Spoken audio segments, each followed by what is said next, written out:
Good morning and welcome to Community Roundtable, a free public service brought to you on AM 1590 KDJS. If you're a member of a nonprofit organization and would like to be featured on the program, call the KDJS Newsline at 320-235-2900. That's 320-235-2900. This is Community Roundtable as we continue today with Trisha Deselice, who is from Ocean City, New Jersey. And you're all wondering, what are we doing talking to a young lady from Ocean City, New Jersey? Well, she's not on the Eastern Seaboard. She is going to be in Sioux Falls. It's Disney on Ice. What a show for people to see. Trisha, thanks for joining us. Number one, taking some time out of your busy day. Disney on Ice. How many shows have you done so far this current tour? Yeah, this tour started about a little over a month ago. We've been to 5 different cities so far, and we are headed to South Dakota. Yeah, Sioux Falls coming up on the 29th. That is this coming Thursday. We look at the calendar here. Did you get a little break over Thanksgiving then? Or? We didn't. We actually had a show 6 p.m. on Thanksgiving. That was the Des Moines, Iowa show you were talking about, right? Yes, we were in Des Moines, Iowa. So, gosh, when you guys travel, how many people are in the troupe? We have around 100 people that travel with us, and there are over 45 performers with Disney on Ice in our specific tour. 45. So how many tour buses are you taking? You got a couple of them on the road or 3? Or? Quite a few. A lot of props that you bring with?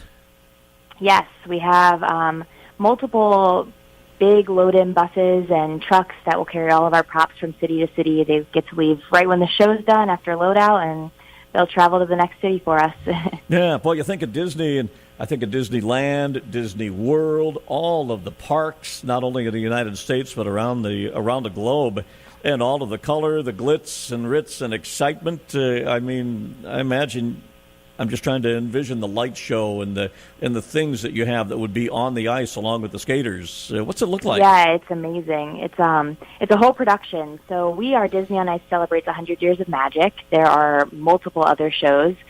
We have 9 total this year, but it is celebrating 100 years of Walt Disney's legacy, but specifically 90 years of Mickey Mouse. So we are trying to throw Mickey a big birthday this year with our show. I have a couple of grandsons that think Mickey is it. They love the mouse. He is it, let me tell you. Who plays Mickey? You're not Mickey, are you? Oh, of course not. Mickey Mouse is Mickey Mouse. Don't you know? Well, yeah, I should. So you're a skater, I'm guessing, right? Yes, I am a performer. When did you get started performing and skating and things like that? So I actually am with my first tour with Disney on Ice this year. However, I've been skating since I was about 4 years old. My mom was a figure skater, and she was a coach. She actually skated for Ice Follies, which was the original Disney on Ice. Yeah. So I grew up always being in the rink and always being around skaters and knowing I wanted to perform in the future. Are you lifted up into the air by a guy and skated around like you see sometimes? Am I describing this right? Yep. So that's called pair skating, actually. Mm-hmm. I am a single skater, so I've done a little bit of pairs, but not very much. But we do have many, many pairs teams here on tour that do exactly what you're saying. Girls get lifted up, get skated around. It's amazing what they can do. That would be hard. Not only for the guy, but imagine, you're up there being lifted. You've got to be in balance and go with the flow, so to speak, and be smooth. And I would be worried to heck about falling, you know. No, I totally understand. I've had a few nasty falls myself. You keep a medic on staff, too, then, for stitching up? Yes. Yep, we have a nice first aid. So when you're on the road, you're going to pull off, get some diesel fuel, maybe a place to eat. What's your favorite food when you're traveling? Where do you like to stop? Ooh, that's a tough one. Typically, we're traveling like pretty late at night. However, I know Starbucks is what fuels a lot of us to get through our travel days. But also, like, we love to stop. Panda Express is a good one. Mm-hmm. Anywhere we can get a quick bite and hop back on the bus or the plane, whatever's next. The only advice I could give you is just look out for those Chinese egg rolls at 2 a.m. from a gas station convenience store. Yeah, I think we'll stay away from those, right? Might have been there a while. I don't know. After Sioux Falls, where are you headed out to? Yeah, so after Sioux Falls, we are headed to Albany, New York. Or no, we're headed to St. Paul, Minnesota, and then Albany, New York. So we're heading our way east. Yeah, you'll be going right by our area, unless the driver takes the freeway and goes the roundabout way. I'd show you a shortcut, okay? Perfect. Oh, yes. Well, do you get a Christmas break at all? We actually do. So we get to spend our Christmas in Boston, Massachusetts, which is amazing. Mm-hmm. But we do have off Christmas Day, so we can spend time with some family. Yeah, that is nice to have happen. How late does the show go into next year before you take a break or whatever, you know? Yep. We tour through, our specific tour goes through May 19th, and then we'll have off a month or so and head out for the next season. Now, when you go to the next season, are you developing a new show, a lot of changes? It depends year to year. Some shows do get some updates. Some shows will continue to stay the same. We will find out when we get back for rehearsals. So, how young is the youngest skater? 18. 18, and you mentioned some skaters have been on hand 12, 15, 20 years. The oldest skater, Yep. Do we dare say how old the oldest skater is? Right. We have skaters all the way through 50. 50. All right. Now we're talking. All right. Now we're getting up there a little bit. Hey, the old people get respect now, right? Old is a relative term, and I've got old relatives, right? So oh, for fun. Gosh, it's been so great to have you call in here and visit because thank you for having me. I mean, we visualize the show, we see the show, but going behind the scenes is a whole new experience. Have you ever had anything goofy happen that maybe the audience doesn't know about, but it's an inside thing from all you skaters that you go, oh gosh, that was funny, you know? I mean, there's always little things that we joke about backstage. We have a really great dynamic with everyone, so we're always joking and laughing whenever we can be. and hopefully it's about nothing in the show that, oh, that was wrong, but they don't know. Exactly. Never show stuff. Always behind the scenes stuff. So during the show, I got to find out before we take off here. Does Mickey talk? Yeah, of course. Okay, I know Mickey in the old cartoon days did not talk initially. Yes, Mickey does have a few lines in our show, along with all the characters. Donald, Goofy, Minnie Mouse. You're bringing Everyone's along Mickey and Minnie, and what other characters? We have Donald and Goofy, and then we have characters from Frozen, characters from Pinocchio, characters from Toy Story. We have a ton of different stories. That's what makes our show so great. It kind of goes back through all the 100 years. We have older Disney movies up to more modern movies such as Frozen. Do you break out Steamboat Willie? Yeah, we don't have Steamboat Willie. Not this time anyway, okay. Not this time. Maybe he'll get put in some other time. Oh, that is super. Well, again, kudos to you for taking some time to call, Trisha. We certainly appreciate you being on with us here. Sioux Falls, what's the name of the arena again? It's we are in the Denny Sanford Premier. Yes, the Sanford Center. All right. Sioux Falls, the 29th, which is this coming Thursday, all the way through the 2nd of December, which is Sunday. One show a day? Is that the schedule? Or? We have one show our first day, one show our second day, and then we have 3 shows December 1st, one show on December 2nd. It'll be a big Saturday, 3 shows. Gonna get tired legs. Yeah. That'd be a lot of work. My goodness, you folks have to be in what I would call pretty darn good condition, I'll bet. You do a lot of exercising, right? A little workout on the side, the fitness room at the hotel room. Always. All righty. Trisha Deselice with us from Ocean City, New Jersey, here on our Sunday morning program here, Community Roundtable, being Sioux Falls the 29th through the 2nd with a cast of Disney characters, Disney on Ice. Trisha, have a great, great week, and we'll look forward to the show. Awesome. Thank you so much. Community Roundtable continues. Al Sheldon here. We say hi to Michael Gorton, an author, a guy who knows a lot about history, and we'll get into that big time here. And an entrepreneur also. Michael, pleasure to have you with us here. And you're in Dallas, Texas as we talk. And it's a little warmer than Wilmer, Minnesota, but not as warm as it should be, huh? That's right. We're having unseasonably cold weather here, but, we're not complaining about it. No, I never complain about weather because I'm happy to be vertical. There you go. Well, Michael, you have a book that I'm really anxious to read called Forefathers and Founding Fathers. How did this book come about? Well, it's, I have, in a super high, compressed, stressful life of an entrepreneur, you got to do something kind of as a relief. And I write books. So in 2015, I had one of the most difficult entrepreneurial years I've had. And as we were coming into Thanksgiving, my daughter was home from college, actually from Iowa State, just a little bit south of you. And I said, let's write a book over Christmas break. So we did. She started with me and then decided, no, it is Christmas break. I'm going to take a break. You finish this book. But we thought we were writing a book about a forefather who was always in trouble, and we found out he was. But the reasons that he was always in trouble, that's what made the book really interesting. Mm-hmm. And this is a forefather of yours. You are an 11th generation relative. Did I get that right? That's exactly right. Yep. And we looked at the title for the book as Forefathers and Founding Fathers. And when you read the book, you'll see that it's divided into two sections. So it sort of flips history backwards and forwards. It starts with the Founding Fathers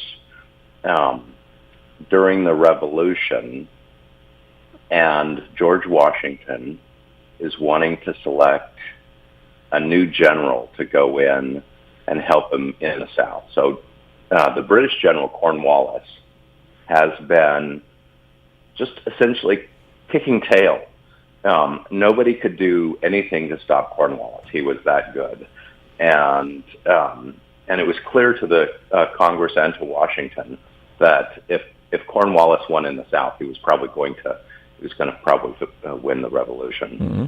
And so he sent a general named Nathaniel Greene, who had started as a recruit, had no formal military training, but had become one of Washington's best generals. And Nathaniel Greene never really won a battle, but he got Cornwallis's army so upside down that it forced them into Yorktown, where the Revolution was won. Mm-hmm. So why is that interesting? The title of the book is Forefathers and Founding Fathers, and Nathaniel Greene is a great-great-grandson of my great-great-great 11th generation grandfather, Samuel Gorton. Mm-hmm. And so it was Nathaniel Greene who's basically credited for winning the South. And if you drive through the South, you'll see a lot of towns like Greensboro and Greenville, all named after Nathaniel Greene, who actually grew up in Rhode Island. So the South recognizes the value that Greene brought. But the other thing that's an interesting twist in the book is that in the harbor in Yorktown was a captain who was a direct descendant or forefather of mine named Benjamin Gorton. He was a Navy captain, and so he was sort of protecting the waterways. And so those two cousins, Nathaniel Greene and Benjamin Gorton, were both instrumental in that final Battle of Yorktown. That's so interesting to me. You're a descendant of Samuel Gorton, mm-hmm. a settler, the Northeast, as you'd mentioned. How did you find this out? What led you to discovering this? Well, I grew up a poor kid, and my dad had little tidbits of stories. Some of them were right, and some were wrong. One story he told was that Samuel Gorton's maid smiled in church, and they decided to kick he and his family out of town because she smiled in church. So that's kind of a correct story and kind of not. But let's roll the clock back to the 1630s. Now, just to get a time reference, it was the 1620s when the Plymouth colony was founded, and it was the early 1630s when the Massachusetts Bay and Boston colonies were founded. So today we think of those founders of those colonies as people looking for religious freedom, and that's not what they were looking for. John Winthrop, who founded the Massachusetts Bay and Boston colonies, wanted the shining city on the hill, but he was a theocrat. He wanted religion to be the government. There were you couldn't smile in church. Women were not allowed to preach. So he had very, very strict rules, and he only wanted his brand of Puritan. So Quakers were not allowed. Nobody was allowed to practice any kind of religion. That was the founding of the American colonies in the Northeast. And this guy named Samuel Gorton sails over from England in the late 1630s, and he decides he wants real religious freedom. He wants people to believe what they want to believe. He wants equal rights for women. He, in fact, later in the 1600s, Samuel Gorton wrote the first piece of legislation that banned slavery anywhere in the world. Wow. And but during the early days, they took offense to the fact that he wanted real religious freedom, and so he got kicked out of one colony after another.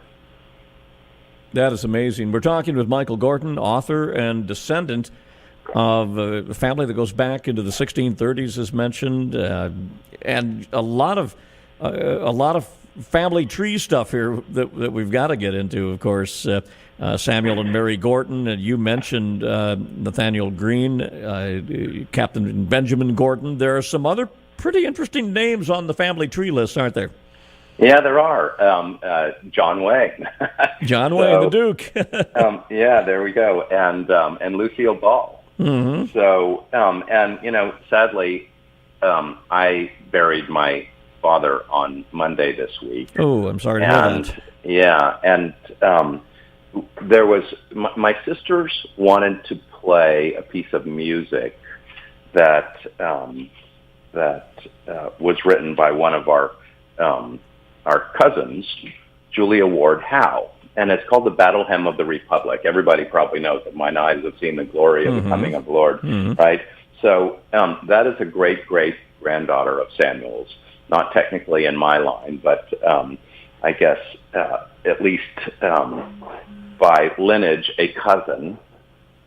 And so we discovered that in the process, and it's one of the magic elements of Ancestry.com these days, is that you can find so many things, and I think all of your listeners, if they haven't already used something like that, it's such an amazing tool to find the important and maybe in some cases not so important people that are in their lineage. But we had a great time finding people like Julia Ward Howe and Lucille Ball and Thomas Edison. Thomas Edison. I was just going to mention that. You talk about playing music. There's the guy that kind of created what we play music on, Yeah, there you go. Yep. Long time back, yeah. I'm sitting there looking at these names. How was John Wayne, who was born in Winterset, Iowa, west of Des Moines? That's right. How does the Duke tie into the family? Oh, I've lost that connection exactly. I don't know. One of the interesting little twists there that Lucille Ball and John Wayne did a little skit once where they announced they were cousins, so they were aware of their lineage to each other. And I can't remember. I would have to go back. It's buried in piles of notes. what the connection between me personally and John Wayne is. I think for Lucille Ball and John Wayne, it was like 3 generations back. So amazing stuff. I've got a family member who lives out near Boston. We were just out there this past May once again, Plum Island out by Newburyport, which dates way back as far as towns go. They all do out there. I think it was in, I want to say, in Worcester or Gloucester.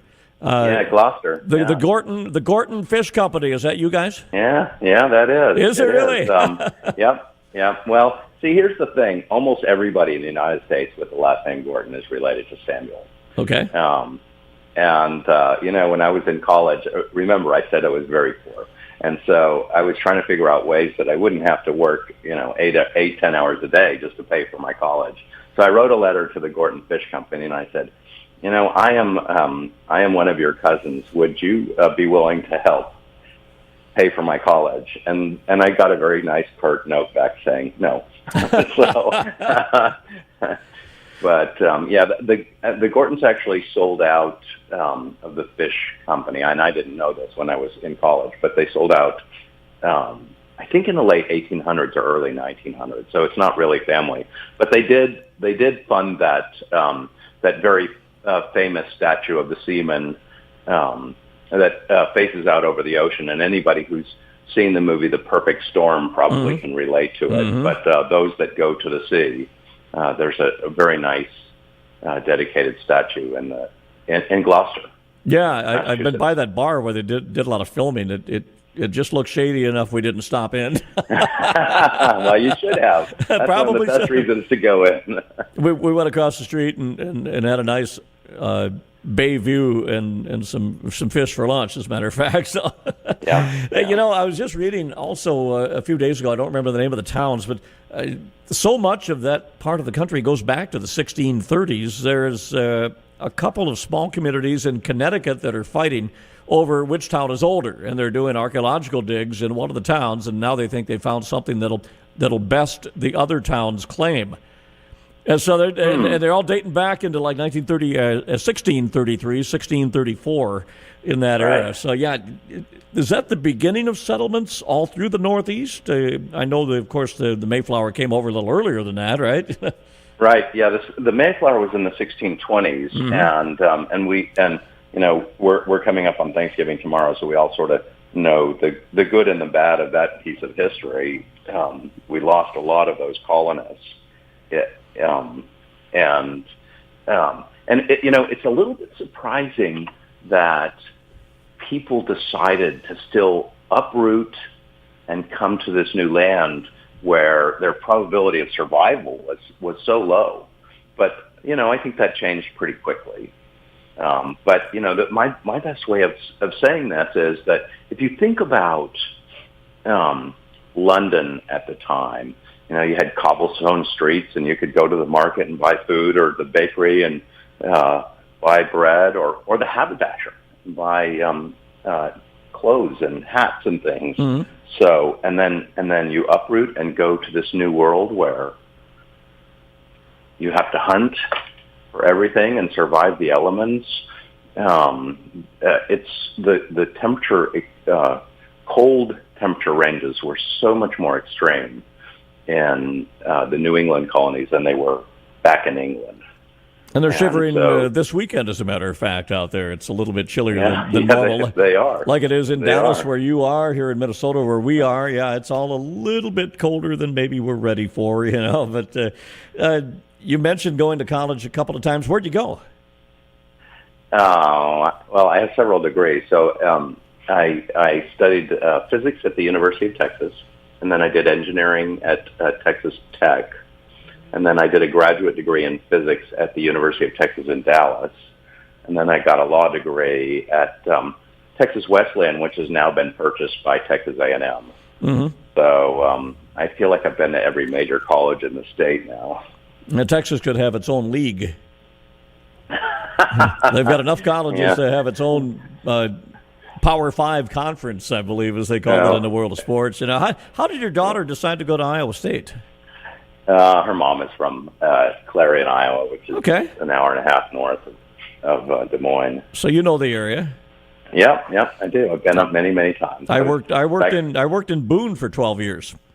Oh, okay. Well, I know exactly where Boone is. And I went as a sports guy to Iowa State University for 12 years, covering anything they had going on. My daughter and son-in-law graduated from Iowa State. When you said that, it kind of perked me up a little bit, like, oh, yeah, somebody knows Central Iowa, Well, we're sort of the enemy right now because Iowa and Texas played this last week, and Texas won 24-10. So. Yeah, we watched. Mm-hmm. Now, you mentioned all the degrees and everything. You have founded 11 companies. To many of us, that is amazing. The most successful company, what would that be? That's a company called Teladoc, and so Teladoc is now you can pick up the phone and talk to your doctor, and if you have minor issues, the doctor can write a prescription for you. Mm-hmm. And that was so controversial when Dr. Brooks and I started that company. It was 2002. That the Board of Medical Examiners said, if you build this company, you are going to prison. And so that is the essential element of being an entrepreneur. There are walls that you must knock down, and you have to be persistent and determined and creative. Well, that persistence obviously has been handed down for 11 generations after hearing about your namesakes, of course, the Gorton, Samuel, and Mary. Now, they were ostracized and sentenced to death for introducing new principles that are normal nowadays, I would guess, That's correct. Amazing. And, there's an interesting twist, and somebody brought this up in one of my interviews, that what is a modern correlation? A minute ago, I was talking about, the cobblestone streets of London, leaving that for the wilderness. And your young listeners will appreciate the fact that there's a man named Elon Musk right now who's talking about sending people to Mars. And so there is a modern correlation to this because, we have the internet and Starbucks and every other little amazing convenience, and there are literally hundreds of thousands, maybe millions of kids worldwide that would raise their hand if given the opportunity to go to Mars, where there's barely even oxygen. Maybe a little bit of water under the soil and oxygen under the soil. So, and you want to talk about cold temperatures, but we're about to see something maybe similar to what we were seeing in the 1600s when the Great Migration began from Europe to the Americas. It's amazing what I've read a little bit about Musk and what they're developing to live in space and then to get to Mars. But the inflatable things that would work in space to where you could create an extra pod, so to speak, outside of a space station or whatever, extra living space, growing space, whether it's food or some form of water storage. Yeah, it's nothing short of amazing, all this stuff that's going on right now. Yep. Well, you don't need studs and roofing materials in space. You need things to protect you from the radiation. Mm-hmm. That's outside of the Earth's magnetosphere. Yeah, lifetime warranty shingles aren't going to cut it, are they? I don't think so. But you don't have to worry about a hailstorm ruining them if you do have them. Yeah. Worry about that radiation, no. How can we get Forefathers and Founding Fathers? Well, we actually Brown Books is the publisher, and they've done just a brilliant job of laying this book out. But the book can be purchased on Amazon, and it also can be purchased on a link that they created called Forefathers and Founding Fathers.com. And I think that's probably the best place to do it. There's a first edition of the book prior to having a professional publisher come in, and so the old version hasn't been taken down yet, and on Amazon. So the best place to go is Forefathers and Founding Fathers.com. All right, very good. An amazingly fun chat for me here, Michael. I certainly appreciate you taking some time. Michael Gorton, 11th generation descendant of Samuel Gorton and Mary Gorton, going back to the 1630s, and our country just getting its feet wet. So appreciate you having some time to spend here, Michael, and hopefully your Thanksgiving weekend has been a great one.